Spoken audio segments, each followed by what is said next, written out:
eu quero contar para vocês um exemplo ou uma metáfora para ajudá-los a pensar na vida. Diz assim, a vida de um executivo é como um malabarista que está equilibrando 5 bolas.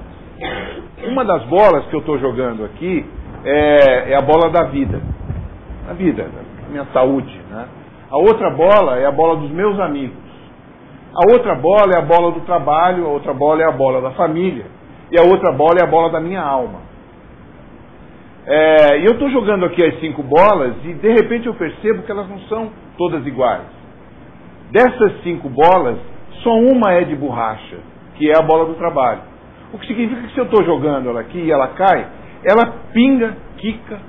Você dá uma joelhada nela e ajeita e outra vez você está jogando.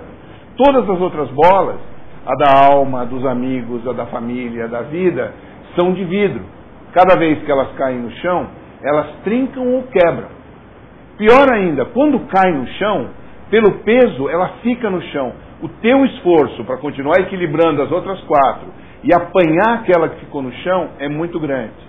Pior ainda, quando ela fica trincada, cada vez que ela passa na mão, e o de vocês que já experimentaram jogar 5 bolas, você passa numa velocidade muito grande, ela te lembra, marcando e sangrando a sua mão.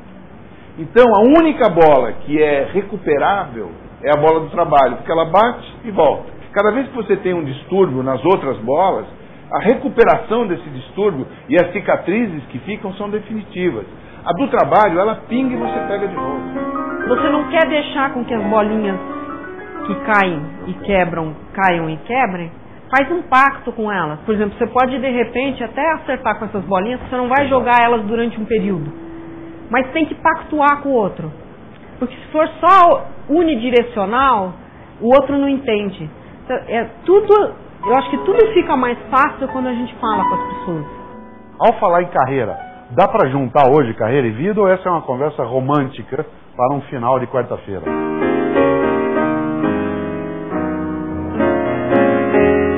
Eu acho que a gente tem tratado romanticamente, mas ele é um tema absolutamente presente, né? No sentido de que as pessoas têm buscado integrar cada vez mais, se integrar cada vez mais nos vários papéis que exercem na vida, né, Cabreira? 26 anos atrás, quando eu comecei a trabalhar, a recomendação que eu tive do meu pai era assim, escolha uma empresa, né, e invista todo o seu esforço para poder ficar e subir, né? Carreira significava subir hierarquicamente, né? E o meu pai, ele trabalhou 45 anos no mesmo lugar e ele tinha muito orgulho de falar que ele só tirou 3 férias. Quando você está falando hoje de vida, né? Você está falando da sua carreira, da família, dos filhos, de ser pai, ser mãe. E cada vez mais a gente conversando com as pessoas sobre elaboração de projetos de carreira, a gente necessariamente passa por todos os papéis. As pessoas querem integrar e discutir a postura de uma forma integrada, né? Consistente. Eu acho que nós temos uma vida só e é muito curioso quando algumas pessoas dizem para você assim, eu não gosto de misturar minha vida pessoal e minha vida profissional. Eu acho que é impossível não misturar. Nós vivemos uma vida só, e nessa vida você tem, como a Vicky estava dizendo, várias carreiras. Uma das suas carreiras é a carreira profissional, mas você tem a carreira de pai, de mãe, a carreira de cidadão, a carreira de ser saudável, né? Você tem a sua carreira de filho, você tem uma natural dificuldade de conciliar tudo isso, porque o que é finito é o tempo que você dedica a todas essas carreiras. O ambiente de negócio permitiu que você venha falar hoje de qualidade de vida sem parecer viadagem, como pareceria alguns anos atrás, justamente porque ela está afetando performance. Então você foi admitido nos salões da empresa a falar de qualidade de vida, que é para encontrar uma solução para não afetar mais performance. Há algo vital em nós que deve ser protegido contra as reivindicações da virtude. Não subjugue o espírito. Não esconda os próprios méritos. Não sepulte seu talento. John Updike.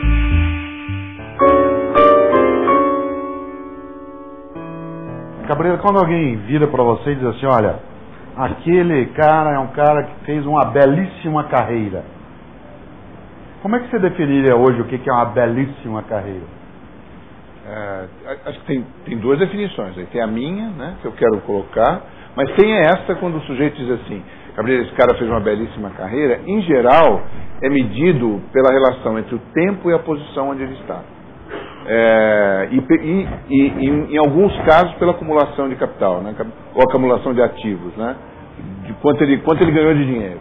É muito comum que a relação seja, olha, esse cara fez uma carreira maravilhosa, você veja que em pouco tempo ele chegou à diretoria, em pouco tempo ele chegou à presidência. Quer dizer, é um eixo só, um eixo de tempo e um eixo de posição hierárquica, né? E qual que é a sua? Eu acho que a carreira ela é um conjunto de satisfações que você vai acumulando. O cara diz assim, olha, esse cara fez uma carreira excelente. Significa que ele acumulou um conjunto de satisfações ao longo da sua vida profissional. Ele fechou ciclos. Porque você olha hoje à volta e você vê uma série de pessoas que têm carreiras absolutamente truncadas.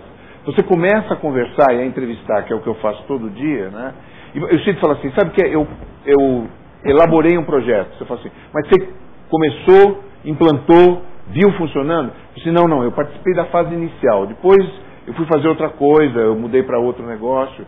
Então, os ciclos são incompletos. Eu acho que uma carreira de sucesso ela é feita de ciclos completos que deem ao indivíduo uma grande satisfação. Agora, a outra carreira é a carreira que você faz para fora, né? Você chegar a dizer assim, não, você fez um sucesso porque em pouco tempo ele chegou numa posição hierárquica muito elevada.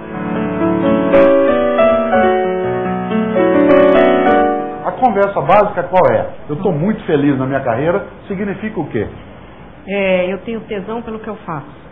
É assim, todas as pessoas que me contam que estão felizes, né, primeiro é assim, estão felizes porque escolheram o que continuam fazendo aquilo que gostam, fizeram uma escolha, né?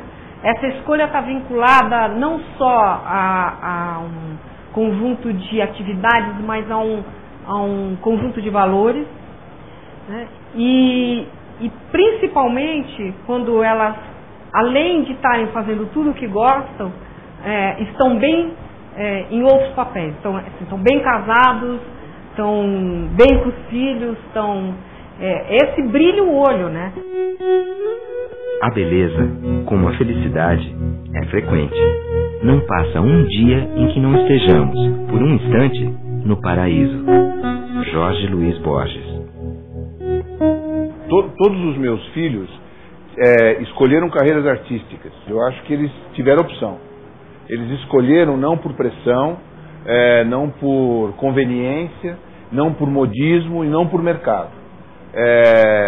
E é interessante que alguns deles demoraram para escolher efetivamente o que eles queriam fazer. Mas eu acho que a premissa com que eu os orientei foi que eles fizessem alguma coisa pela qual eles tivessem uma paixão muito grande. Alegria é a emoção que acompanha a realização da nossa natureza como seres dotados de valor e dignidade. Alegria e não felicidade é o objetivo da vida. Rollo May. Olha bem o momento que o Brasil está passando, como isso está sendo tão forte. É não abrir mão dos seus princípios. Quer dizer, não é conhecimento. Quer dizer, eu trabalho muito com esse conceito de empregabilidade que tem 3 eixos, né, que é competências, conhecimento e rede de relacionamento. Mas essa história de viver sob princípios, ela antecede a empregabilidade. Então é assim, quem é que eu vejo com boa performance, sustentando? É o cara que não abriu mão dos seus princípios. Porque muitas vezes o erro que você cometeu foi que você fraquejou nos princípios.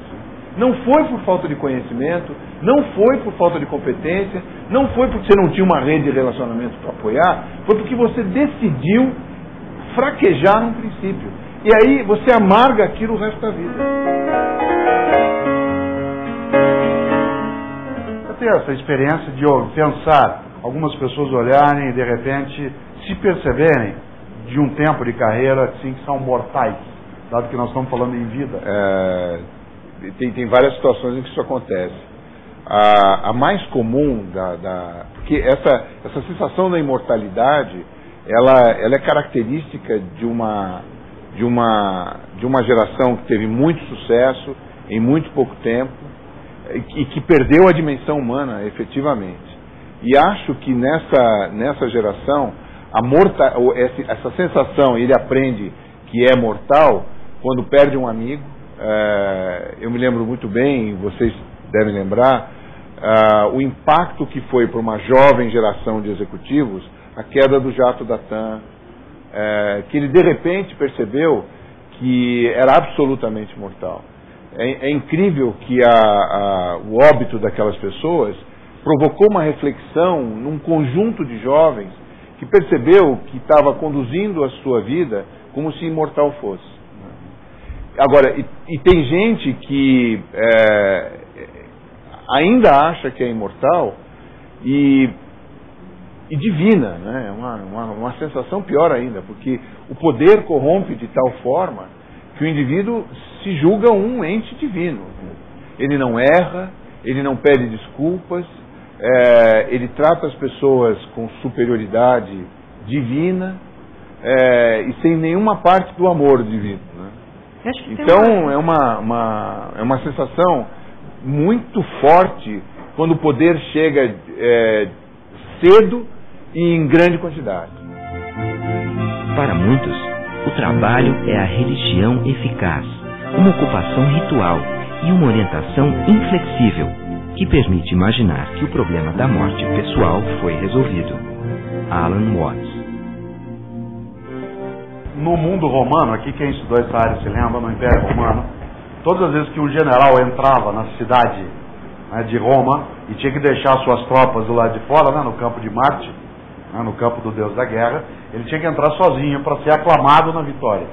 E ele subia numa biga, num carro de combate, ia um escravo conduzindo a biga, ele no estribo com a coroa de louros colocado para ser aclamado, e no pé do estribo de baixo ia um escravo que a cada 50 metros tinha que dizer na orelha dele assim: lembra-te que és mortal. É interessante isso, porque estava na legislação do Império. Era obrigado a fazer isso, tinha que ter a função, aliás, um passo da carreira, né, era você ter alguém que dissesse de 50 a 50 metros, enquanto era aclamado, lembra-te que és mortal. É isso, um consultor. Com uma diferença, né, ele ficava lá no estribo e não de cima olhando. Não quero atingir a imortalidade através do meu trabalho. Quero atingi-la não morrendo. Woody Allen. Acho que tem uma outra vertente da imortalidade que eu estava pensando aqui enquanto você estava falando, que é a seguinte: para as pessoas que...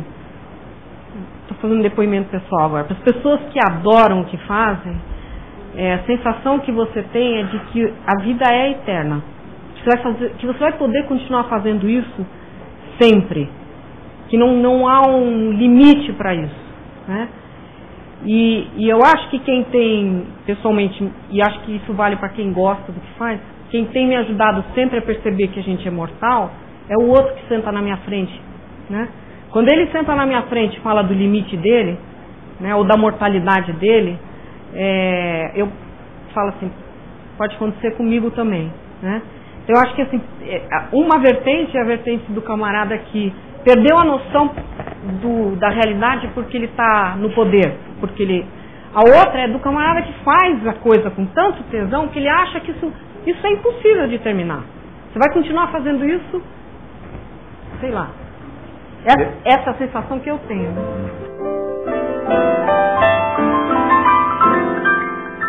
Eu acho que a questão central, quando se fala em carreira e vida, e ambos falaram isso, é o tema da integridade. É você não ser esquizofrênico profissionalmente. E, portanto, não ser esquizofrênico vitalmente, né, na sua vida. O que isso significa? Eu sou de Londrina, no Paraná. Né, sou aquilo que no Paraná se chama de pé vermelho. Né, sou caipira, vim de lá, né, há 30 e poucos anos. Mas meu pai, em Londrina, era gerente de banco. E houve uma época em que as pessoas chegavam do trabalho, inclusive os executivos, chegavam do trabalho às 7 horas da noite, 7h30. Né? E meu pai chegava do banco todos os dias, 7 horas da noite, e nessa hora, minha mãe fazia um relato com ele de tudo que a gente tinha feito. Eu e meu irmão. E aí ele ia então iniciar a sessão de reorientação pedagógica. Né? Ele chamava os dois, isso aconteceu dezenas de vezes, e eu demorei muito para entender isso, e ele também demorou, né? Só quando ele cresceu como pai e eu como filho que nós entendemos. Aí, toda vez era a mesma coisa, ele chamava, dizia assim, vocês vão apanhar, vão para o banheiro os dois. Né? Ele só batia no banheiro, que era uma coisa interessantíssima. Fosse em casa, em hotel, casa de parente, eu tenho trauma de banheiro até hoje. Ele mandava para o banheiro e dizia assim, obrigado, e dizia assim, eu não vou bater em vocês agora, porque agora eu estou com raiva. Eu vou esperar e vou ler o jornal antes para me acalmar. Que era a pior parte, evidentemente. Né? Porque ele ficava, às vezes, 20 minutos lendo o jornal inteirinho. E aí, olha que coisa interessante, isso que é a ideia de integridade. Depois de 20, 30 minutos, ele chegava, entrava no banheiro e dizia para o meu irmão e para mim, que é mais novo que eu, tirava a cinta, e bancário usava cinta fina, né? Dizia assim, vocês vão apanhar. Nós fazíamos sim. Ele dizia assim, vocês sabem porque vão apanhar? Vocês merecem apanhar, claro, né? Que você ia dizer, você é desse tamanho, com um gás desse tamanho, com uma cinta na mão, assim. Aí ele falava uma quarta coisa que eu demorei anos para entender, e ele também. Ele dizia assim, olha filho, eu por mim, e aí ele apontava para ele, que era meu pai, eu por mim não te bateria, mas como eu sou seu pai, eu tenho que te bater. Aí ele ia e batia. E eu, enquanto apanhava, e rimos muito isso, quando ele cresceu, e eu também, nós rimos demais nessa história, porque enquanto eu apanhava, eu falava assim, mas de quem ele está falando? Porque ele dizia, eu por mim, eu apontava para ele, meu pai, eu por mim não te bateria, mas como eu sou seu pai, eu tenho que te bater. Ele se colocava como dois. É como eu, professor, disser assim para um aluno, eu por mim não te reprovaria, mas como eu sou teu professor, eu tenho que reprovar. Eu por mim não te mandaria embora, mas como eu sou o diretor, eu tenho que te mandar. Eu por mim não faria isso, mas como eu sou executivo, eu tenho que fazer. Ora, isso é quebra da integridade. É isso que fratura a relação carreira e vida. É isso que produz a falta do tesão. É isso que produz a incapacidade de juntar as duas coisas. É isso que produz morte. O que eu ia dizer é o seguinte, a gente tem uma coletividade aqui que predominantemente é da área de recursos humanos. E que viveram isso e vivem isso até hoje. Porque o profissional, ele chega na frente dos seus subordinados e diz assim, eu por mim, eu te daria um aumento. Entende? Mas como eu sou diretor subordinado à área de recursos humanos funcionalmente, eu não posso te dar. Quer dizer, a falta de integridade na gestão, ela criou uma lacuna para a área de recursos humanos muito forte, porque ela parecia o pai que bate. Durante toda a empresa olhava o pai que bate, né? Sempre. E não o pai que assopra, que é o gestor. O protetor também. Vejo-me dizendo, prosaicamente, que é muito mais importante ser eu mesma do que outra coisa. Virginia Woolf.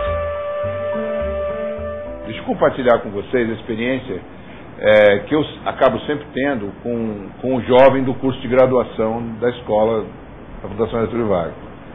Que ele, aos 19, 20 anos, ele já está na metade do curso, né? Você sabe que eles estão entrando muito jovens hoje, e absolutamente horrorizado com o fato de trabalhar numa empresa. Por uma razão muito simples, que é a seguinte: quando você põe foco no trabalho, talvez pela ética na qual nós fomos educados, que é a ética do dever, predominantemente para nós, diferente dessa geração, que é a geração tia e foi educado na ética do prazer, nós não, ao pormos focos no trabalho, o que pais e mães fizeram foi só dar para o trabalho, como desculpa pelo roubo de tempo da família, a dimensão ruim. Então, na mesa do café da manhã, na mesa do almoço, o que o garoto escuta desde que começa a prestar atenção na conversa e não é marginalizado, é de que, outra vez eu tenho uma reunião com aquelas antas. Entende? Eu vou ter que ficar até mais tarde, porque é incrível, você precisa ver. Entende? Se eu não me cuidar, aquele cara vai me ferrar. Entende? Então, ele só escuta coisas desse tipo dos 10 aos 15, 16 anos. E o pai perguntando para ele o que você vai ser. Ele fala assim, qualquer coisa menos o que você é, né? Qualquer coisa. O outro aspecto é que nós, por causa do dever, nós não levamos para casa a celebração. Entende? Olha um pouco para vocês. Quantos de vocês ao ter conseguido um cliente, feito uma venda, ter implantado um processo, reuniu a família para celebrar. Tem? Duvido, estou olhando no olho de vocês, apesar da luz, mas duvido, porque é assim, nós levamos indo assim, o papai não pode ficar e a mamãe não pode ficar, porque a gente tem que fazer uma reunião, porque pô, tem um pessoal lá que vocês não imaginam, vocês não sabem o que é, você não sabe o que é. Aí pega pro garoto e fala assim, eu queria levar você para conhecer a minha empresa. Eu falo assim, de jeito nenhum, né? Quer dizer, ou então ele tem a curiosidade zoológica de ver as antas.